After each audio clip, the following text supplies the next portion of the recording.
Solemos decir que la violencia y el machismo, y sobre todo la violencia basada en género, son temas culturales propios de nuestros países fundamentalmente latinoamericanos, pero a veces sabemos muy poco, tenemos poca información, poca educación, cómo ayudar, cómo empoderar a las niñas, a las adolescentes, a las mujeres, cómo lograr que identifiquen la violencia basada en género en su día a día, en su cotidianidad, los roles de poder, tantas otras cosas que vienen de la mano con educación, con información.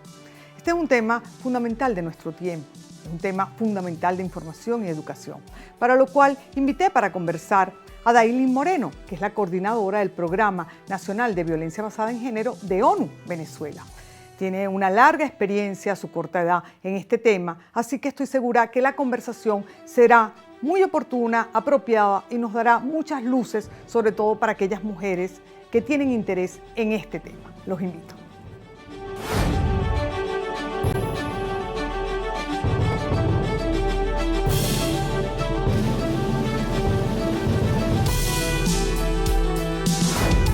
Dailin, te agradezco mucho que hayas aceptado estar aquí. Ya los televidentes saben quién eres, a qué te dedicas dentro de ONU y cuál es tu trabajo por Venezuela.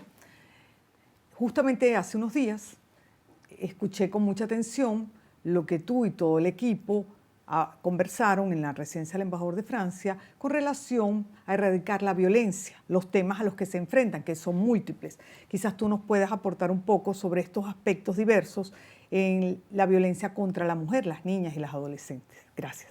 Sí, bueno, realmente cuando trabajamos el tema de violencia basada en género es importante ser concretos a qué nos referimos, qué situaciones ocurren, cómo yo puedo identificar en la cotidianidad eso que puede ser violencia basada en género. Y básicamente nos tenemos que centrar en un tema que son las relaciones desiguales de poder. ¿Qué pasa con las relaciones desiguales de poder? Que lamentablemente nos ponen a las mujeres y a los hombres en lugares completamente distintos. Sí. Por ejemplo, dicen que los hombres tienen un poder sobre las mujeres porque son más fuertes, porque son más racionales, porque son más pensantes o racionales, frente que la mujer tiene algunos temas relacionados con el cuidado, por ejemplo, de la familia, de los hijos, labores dentro del hogar, pero no solamente dentro de esta relación de poder se puede evidenciar la violencia, que además la podemos identificar desde la violencia física, ¿ok?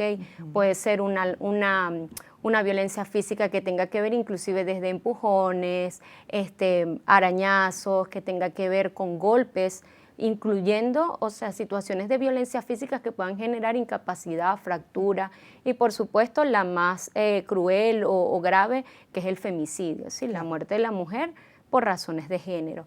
Pero no solamente este es el único tipo de violencia que existe, también lo podemos evidenciar como la violencia psicológica, la violencia sexual. Hay otros temas de violencia que en el mundo, sobre todo en África, tienen mucha vigencia, como lo que es la mutilación genital femenina. Claro. Otros temas que tienen que ver también con el matrimonio forzado, el matrimonio a temprana edad. Y ver que estas situaciones, bueno, no solamente ocurren a un grupo de mujeres o a un grupo de adolescentes, sino que lamentablemente en el tiempo se han ido perpetuando como prácticas, inclusive algunas como prácticas culturales. Esas prácticas culturales ustedes en sus trabajos a diario, en la investigación, en el diagnóstico, también han determinado que vienen más asociados con la pobreza. Fíjate que hay un número muy importante de países en los que está el Fondo de Población. Nosotros trabajamos en 150 países en el mundo, que representa en donde están el 80% de la población. Y tenemos un trabajo muy importante que hacemos en temas de pobreza, de educación, de trabajos comunitarios, porque ciertamente la pobreza afecta en mayor medida a las mujeres y a las adolescentes. Uno, porque no tienen información, es decir, no saben que existe algo que se llama violencia basada en género y que pueden ellas estar sufriéndola. Dos, no tienen todavía toda la información referente a el tema de los marcos normativos, cómo hago yo para protegerme frente a un comportamiento que me perjudica, también qué alternativas yo tengo, ¿sí? Porque lamentablemente, y tiene mucho que ver con la violencia económica o patrimonial, muchas veces las mujeres están en situaciones de dependencia económica y no pueden lamentablemente salir de ella. Además de que hay otros factores que se vinculan, por ejemplo, en situaciones humanitarias o de violencias importantes. Hay un número también de riesgo, ¿no? Hay mujeres que están en riesgo, por ejemplo, de cruzar una frontera porque pueden ser víctimas. Sí, las migraciones, la movilidad humana, puede ser, por ejemplo, víctima de alguna red de trata con fines de explotación o inclusive puede haber algún intercambio de sexo por sobrevivencia. ¿Sí? Evidentemente, el trabajo que ustedes hacen tienen que identificar muchas de esas aristas. Por lo tanto, es un trabajo muy arduo. Podemos decir que es de información, que es de educación, pero también es en la práctica cómo ayudan a esas mujeres. ¿Qué identificas tú como las necesidades prioritarias para que una mujer o un adolescente o una niña sepa de qué se trata la violencia o si es víctima de violencia? Sí, fíjate, este trabajo es de mucho entender para hacer. Y en el trabajo del día a día, por ejemplo, el Fondo de Población acá en Venezuela tiene 21 años trabajando de forma ininterrumpida. Trabajamos y hemos trabajado de cara de la cooperación con las instituciones públicas, con las comunidades, con organizaciones sociales y tenemos varios programas, ¿sí? De hecho, el Fondo de Población aquí en Venezuela trabaja con la parte de derechos sexuales y reproductivos, todo lo que tiene que ver con la autonomía corporal, el acceso a derechos y a servicios de salud sexual y reproductivo que sean de calidad, ¿sí? A la planificación familiar, algunos métodos de anticoncepción.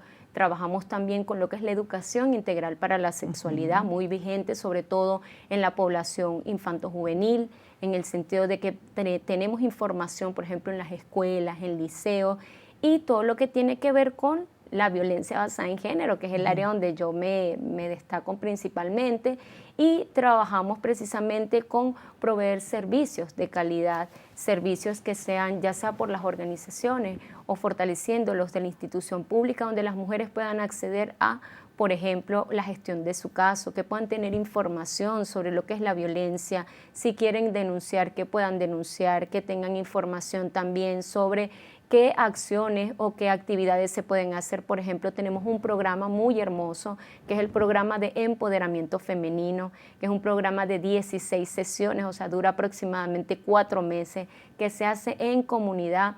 Y por supuesto que allí destacamos áreas muy importantes, como lo que tiene que ver la prevención de la violencia basada en género, todo lo que está relacionado a los derechos de las mujeres, ¿sí? La voz de las mujeres para poder también vincularse a sus derechos y todo lo que tiene que ver con liderazgo, participación, que le va dando también a la mujer un rol dentro de la sociedad distinto. ¿Cuáles son los aliados? Porque cuando tú mencionas todo esto, estás hablando de las diferentes facetas del trabajo que ustedes hacen en diferentes lugares del país. Pero para ello me imagino que tienen que tener aliados estratégicos, bien sean escuelas públicas o privadas, organizaciones sin fines de lucro, determinar cuáles son los líderes en cada comunidad, las lideresas, porque solo es imposible que puedan abarcar todo un país para identificar y sobre todo para ayudar con los programas. Sí, mira, nosotros como Fondo de Población tenemos un trabajo muy importante que hemos ido construyendo en el tiempo, ¿sí?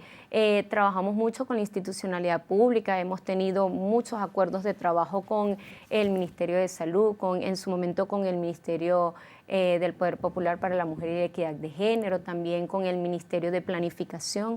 Y dentro de las instancias públicas trabajamos en todos los niveles, a nivel nacional, a nivel regional, a nivel local, por supuesto, aliadas importantísimas, los institutos municipales, regionales de la mujer, porque está también al servicio de las localidades. Pues claro, la comunidad es un factor importantísimo, un público de los más preciados para UNFPA porque nos permite llegar directamente a las personas. Trabajamos también con organizaciones sociales, con gremios, por ejemplo, de periodistas, ¿sí? Y un rol muy importante que también tenemos una articulación con un conglomerado de organizaciones privadas o instancias privadas que se llama la Coalición Naranja, que es una instancia en donde a través, bueno, de la responsabilidad social y del trabajo colectivo podemos ir trabajando precisamente en estos objetivos transformadores del UNFPA, de que todos los embarazos sean deseados, todos los partos sean seguros y que las personas a través de la erradicación de la violencia basada en género alcancen su máximo potencial. Cuando ustedes ofrecen esos cursos de liderazgo, yo me imagino que identifican en las comunidades aquellas mujeres, jóvenes, adultas, que tienen unas características específicas como para tener ese rol dentro de su comunidad y poder ayudar, empoderar y sobre todo auxiliar a otras mujeres, ¿correcto? Sí, fíjate que ese trabajo es uno de mis programas favoritos porque realmente allí tú puedes ver la transformación durante estos 4 meses de esas mujeres. Y curioso comentarte que el año pasado empezamos también a hacerlos de adolescentes, o sea, no son solo de mujeres adultas, sino también adolescentes. Muy bien. Y pues cada grupo tiene sus particularidades, ¿sabes? Las mujeres tienen interés hacia algunos temas, las jóvenes hacia otros, y así son también los riesgos de violencias basadas en género. Claro. Y por eso trabajamos con las comunidades, con los liderazgos comunitarios, porque realmente el programa está diseñado para llegar a las mujeres que tienen mayor necesidad y que con ellas y con el trabajo diario puedan potenciarse esas habilidades personales, esas habilidades también comunitarias, pero sobre todo promover la participación, porque cuando una mujer participa, está luchando por sus derechos y por supuesto por los de todas. Le estás dando las herramientas para que ella pueda apropiarse de su propio destino y ayudar a otras. Y ayudar a otras, Claro. porque la idea de los espacios seguros o de este tipo de acciones comunitarias es que sea una acción de cadena, que sea réplica, que cuando tú transformes a una, transformes a toda la humanidad. Si alguien te está escuchando, te está viendo en este momento y dice, ¿cómo haré yo ese curso? ¿Cómo me inscribo? ¿Es en Caracas? ¿Cómo voy? ¿Son en Caracas? ¿Son en el interior? ¿Cómo hacen las personas para poder acceder a ese curso? Bueno, actualmente nosotros tenemos o trabajamos en 10 estados del país, principalmente estados fronterizos, en donde UNFPA pues desde hace ya varios años ha tenido su presencia. Es importante mencionar que nosotros primero hacemos diagnósticos en las comunidades a través de nuestros equipos locales, o sea, tenemos personal en estos estados y ellos primero hacen un acercamiento con estos otros actores claves de los que ya conversamos y también de otras agencias, fondos y programas del Sistema de Naciones Unidas, porque trabajamos, por supuesto, todos en conjunto, y ir identificando cuáles son esas necesidades dentro de las comunidades más apremiantes, por así decirlo. Y se hace todo un proceso de identificación. Primero vas a la comunidad, promueves el programa, es decir, ofreces el programa, explicas de qué se trata, cuánto tiempo dura, y, como dices tú, fortaleces a los liderazgos comunitarios para poder identificar a las personas, o sea, las mujeres y adolescentes en este caso, que van a poder trabajar con esa formación, ¿no? Y luego, empieza todo un proceso de, primero, formación para el liderazgo comunitario. ¿Por qué? Porque para yo poder atender a ese programa de espacio seguro, tengo que comprender, conocer lo que es la violencia basada en género, dónde buscar ayuda, quién puede atender a esas sobrevivientes si yo las identifico. Y también tenemos dentro de Naciones Unidas, tenemos una línea de contacto interagencial que está completamente disponible para las comunidades. Allí las comunidades nos pueden llamar, nos pueden escribir correo electrónico, contactar directamente para poder informar sobre sus necesidades y si hay la posibilidad de que algún programa pueda llegar hasta allí. Si yo soy una persona una mujer que vive, no sé, en Guatgualito o en cualquier pueblito de la frontera en el Táchira, y yo identifico que soy sujeto de violencia, cualquiera de los tipos de violencia, pero no sé a quién llamar, a quién visitar, a quién buscar. ¿Cómo es ese primer paso de una persona que puede identificar su situación, pero no sabe cómo resolverla? Fíjate, en nuestras redes sociales, @UNFPA_Venezuela, principalmente, ahí está toda la información de los servicios que ofrecemos.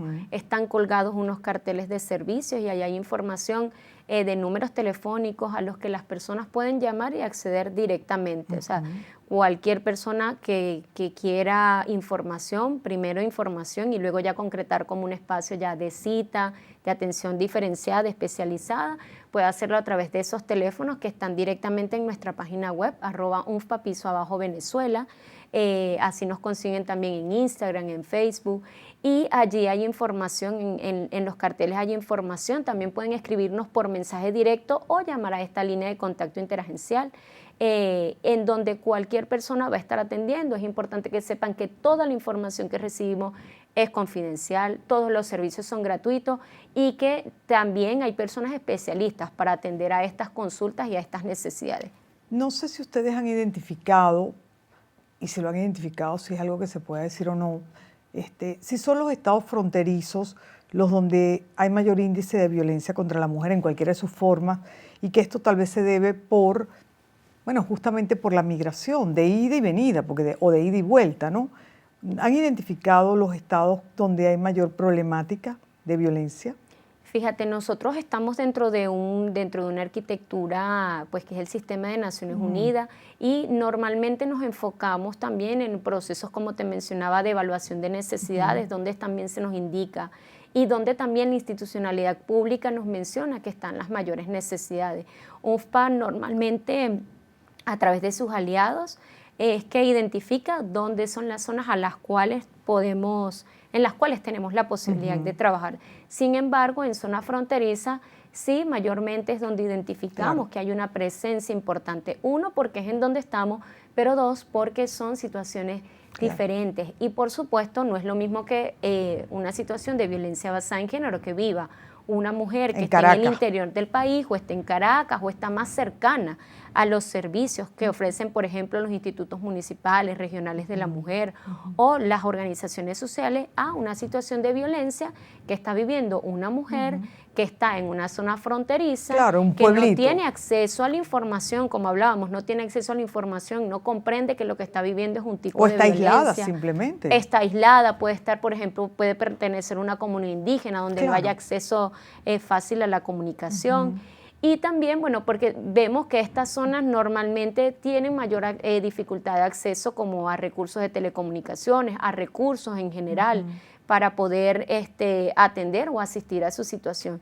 Y que la zona fronteriza, bueno, como es bien sabido, son zonas muy movidas en donde hay, por supuesto, una alta movilidad de personas, ya sea que van, que vienen, que permanecen, etcétera, y donde pues no están las condiciones de infraestructura completamente establecidas como para poder brindar esta información y también estos servicios que son tan especializados, porque para atender a una mujer que ha sobrevivido a una situación de violencia basada en género, necesitamos que sean servicios especializados. Claro, en diferentes áreas. En áreas como la psicología, la orientación, la gestión social. Integrarla de nuevo. Y otros temas súper importantes que tienen que ver, por ejemplo, con los medios de vida, ¿sí? Porque hay situaciones que, por ejemplo, por supuesto, en temas fronterizos se afianzan, ¿no? Como los riesgos de violencia sexual, los riesgos también. Las adolescentes y el embarazo.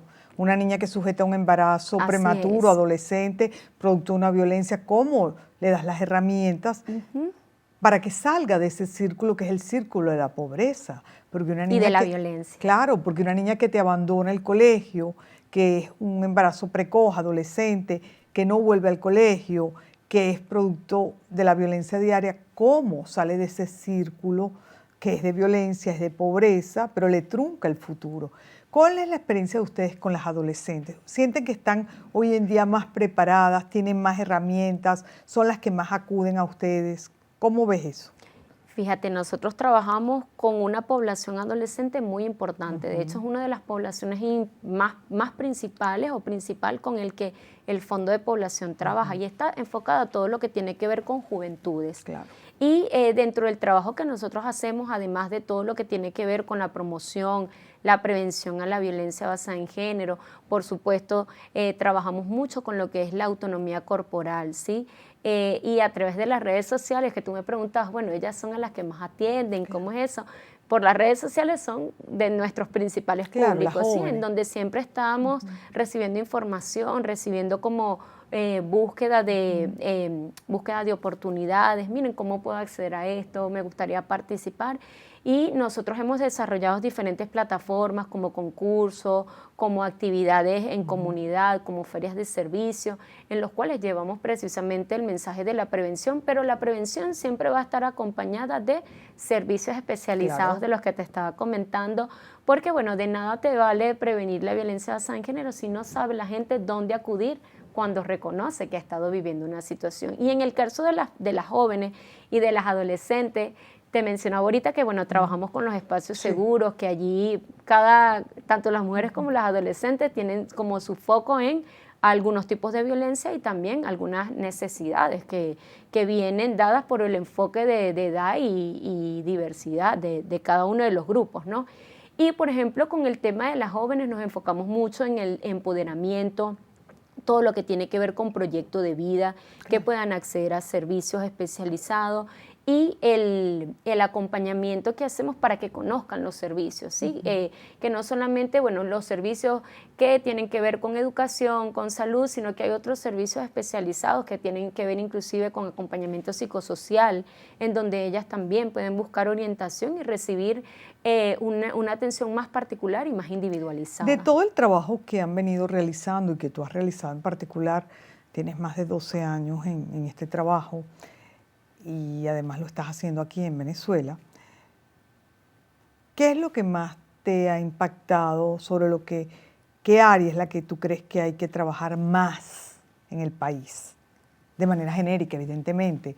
Seguramente de todas las áreas en las que trabajas hay una que te ha impactado más y hay una en la que tú reconoces que hay que hacer un mayor esfuerzo de trabajo, de personal a disposición, de recursos, de lo que sea. ¿Cuál es esa área?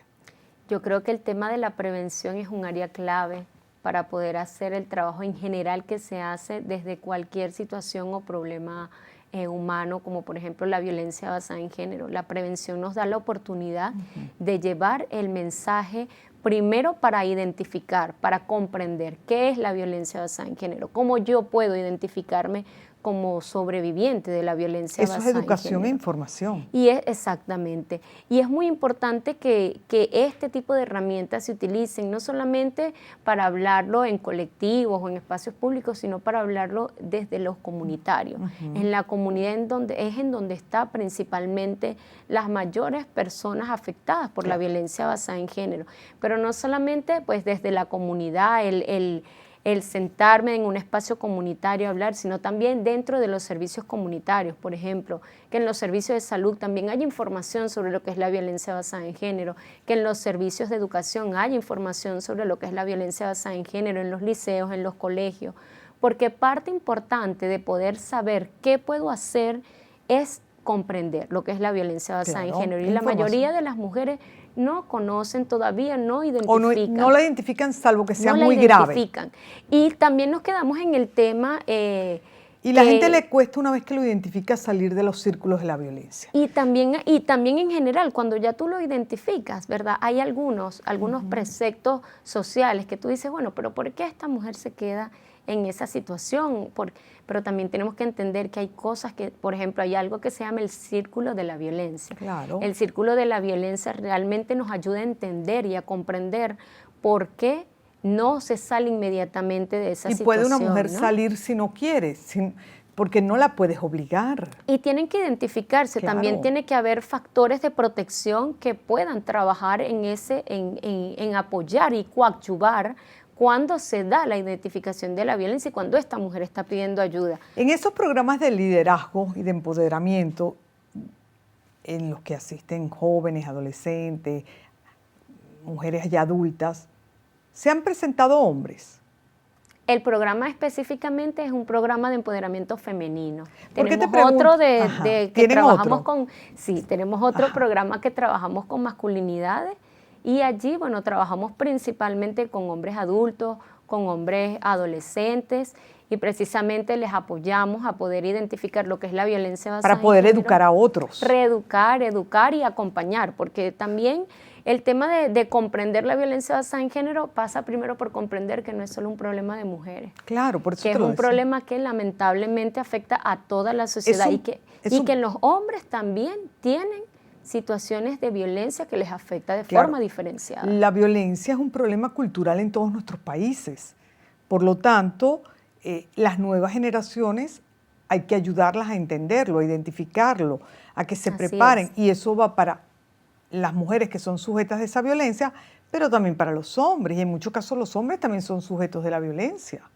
Y también tenemos que trabajar el tema del trabajo de las masculinidades positivas, Claro. de poder entender que hay una masculinidad diferente y que no estos estereotipos de género no sean los que sigan dictando la masculinidad, que dentro de la masculinidad también hay formas de relacionamiento que no necesariamente tienen que ser violentos y que no necesariamente tienen o estén plagados de todos estos estereotipos o estos roles que la sociedad espera que los hombres ejerzan, como el del proveedor, etcétera, ¿sí? ¿Qué es para ti ser líder, lideresa? Para mí ser lideresa es una persona que pueda luchar en su beneficio, pero en el beneficio también de otras personas. Es aquella que tenga un pensamiento entonces colectivo. Que tenga un pensamiento de bienestar colectivo, Sí. que no sea solamente el individual y que sepa que ese trabajo que se está haciendo o que está haciendo en su momento es un trabajo que va a perdurar, es un trabajo que va a perdurar en el tiempo y que va a ser de beneficio para ella, para su entorno, pero para la humanidad en general. Muchísimas gracias por esta conversación. Gracias ha sido a muy ti. grata, has dado una información que estoy segura le ha resultado muy valiosa a nuestro público, sobre todo el de las mujeres y el de las jóvenes. Así que gracias por tu tiempo, por tu conocimiento, por tu trabajo. Muchas Te gracias. deseamos que se siga expandiendo y que tengas mucho más éxito, de manera que ese será el éxito de muchas mujeres líderes y empoderadas. Muchas gracias a ti. Amigos, hasta la próxima semana. Los invitamos a que nos acompañen en el próximo programa. Gracias.